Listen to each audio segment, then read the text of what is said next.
60 Minutes has been tracking us over the year. And, you know, they're kind of like People magazine on television, and they always want drama. And they always want visuals, you know, well, what's the visual for data sharing? And I'm like, how about not dying? That's a good one.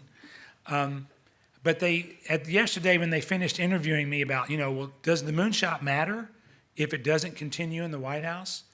First, you know, I gave them the answer I gave you a minute ago. But at the end of the interview, I said, you haven't asked me the most important question. And they said, what's that?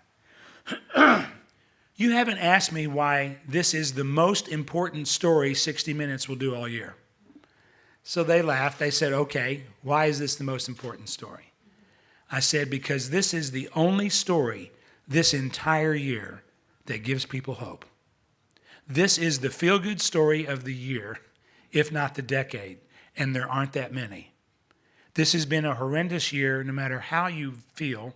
It has been an incredible year filled with conflict, fake news, racism, misogyny, all kinds of things that are bubbling up we never thought we'd see.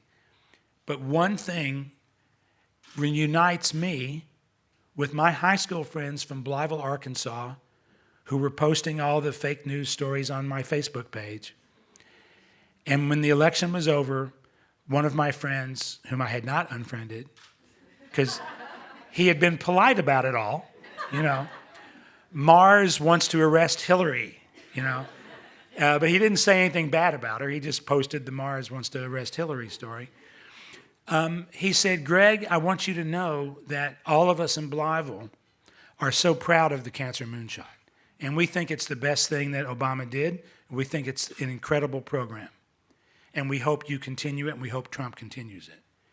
This is the thing that unites people who have no other common ground. We cannot let this slide, and we won't. In the private sector, nobody's talking about ending the program because of the change of administration. People are spending literally millions of dollars to start new programs, to figure out how to do blood biopsies, to figure out how to improve clinical trials, to figure out how to improve patient care, to help groups like yours provide cancer support to people everywhere, to support community cancer centers in neighborhoods like where I grew up in the Delta, not because they give bad care. I don't mean to say that community centers that are in the poorest parts of our country give bad care, but it is so hard for people to get the care they need in these smaller communities. It is not as easy as living down the street from GW or Johns Hopkins or Sloan Kettering.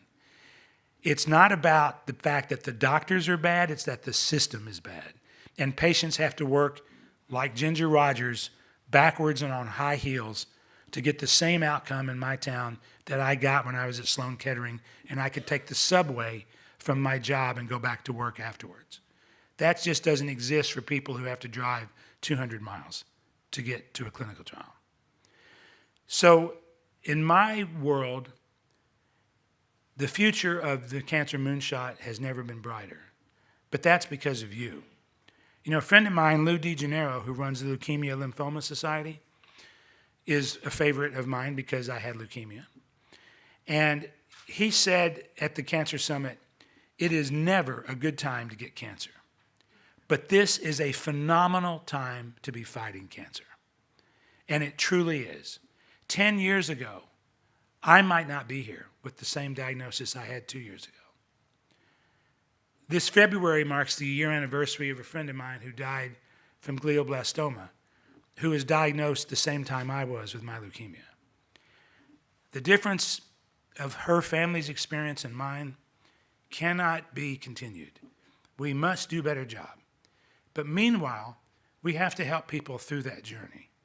And I can't thank you enough for everything you do. Thank you.